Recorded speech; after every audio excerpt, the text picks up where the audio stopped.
Hello everyone, welcome to my channel, Court Creates. I'm Court, obviously, and today I'm going to be showing you a study I am doing. Well, I don't even know if I should call it that, maybe more of a speed paint, but anyways, today I'm going to be doing a gouache painting of some cherries. I've been wanting to use my gouache paints for a good while now, but I've been dealing with school and moving, and now I finally got some time to do it. So I wanted to use some of this nice paper that I got from an old professor a while back. She was getting rid of a ton of things, and she for real just made a giant pile in the back of the room and told all of her classes they could take whatever they wanted, and she'd donate or throw out whatever was left. So yeah, I got some decent paper from her. I don't know if you know, but paper can get really expensive, and I, of course, like to hoard it if I can.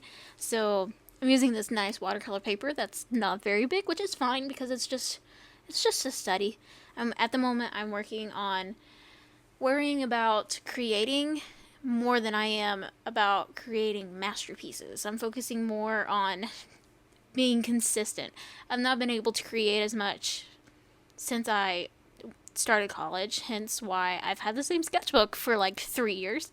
But that's also not the sketchbook's fault, but that's for another video. Anyways, I wanted to paint something simple, and I was also feeling something red. So I picked out some cherries on Pinterest and sat down to paint, and I started with a layer of neon green because I like neon under paintings, even though I don't let that shine through like I'm supposed to. But it's okay. It's okay. Then I got started with a little bit of a sketch. I started out by outlining the shadows, which I noticed were a bit cooler, so I made sure to use a dark blue. A large part of the painting is darker, and I wanted to make sure if I could get that in, to get that in.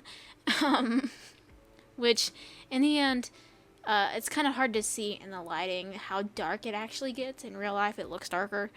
But I will be posting it on my other socials and editing it to make it look more like it is in real life. So make sure to follow me on there if you want to see the finished results. Hint, hint, wink, wink. Sorry. Anyways, something I really struggled with while making this painting was going back and forth trying to color correct. I kept adding more yellows and oranges to the lighter parts of the cherries because they were warmer, but they never seemed to be light enough or warm enough, and I felt like I spent like way too much time worrying about that than trying to get the painting done. And that's one of the things I'm trying to work on when it comes to my art.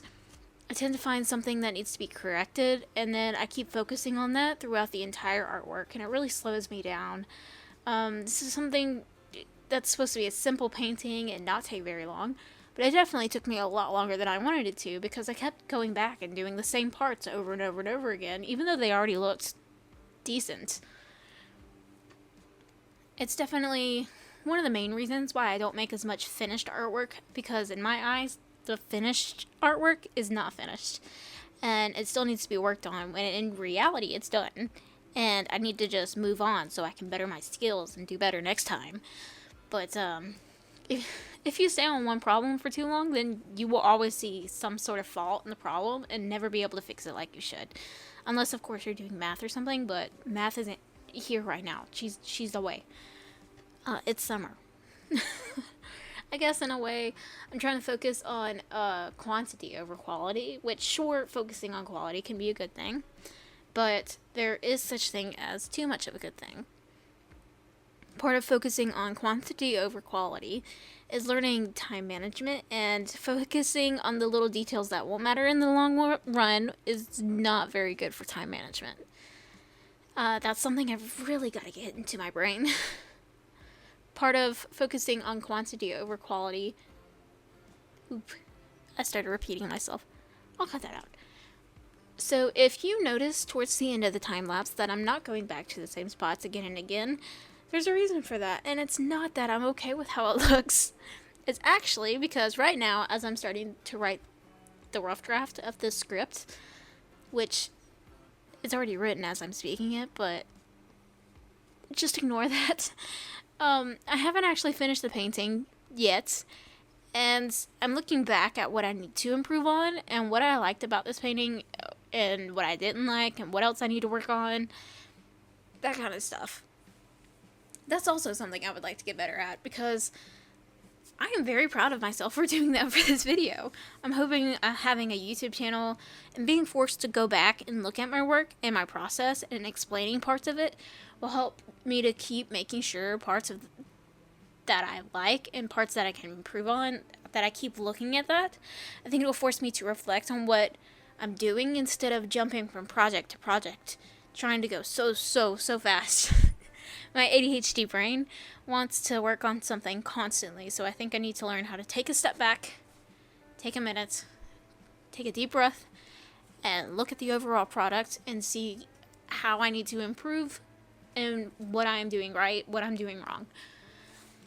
Anyways, that's the end of the video. Thank you so much for sticking out all the way through to the end. I hope you enjoyed it. Feel free to give me any criticism, whether it's the painting or the actual video that you just watched.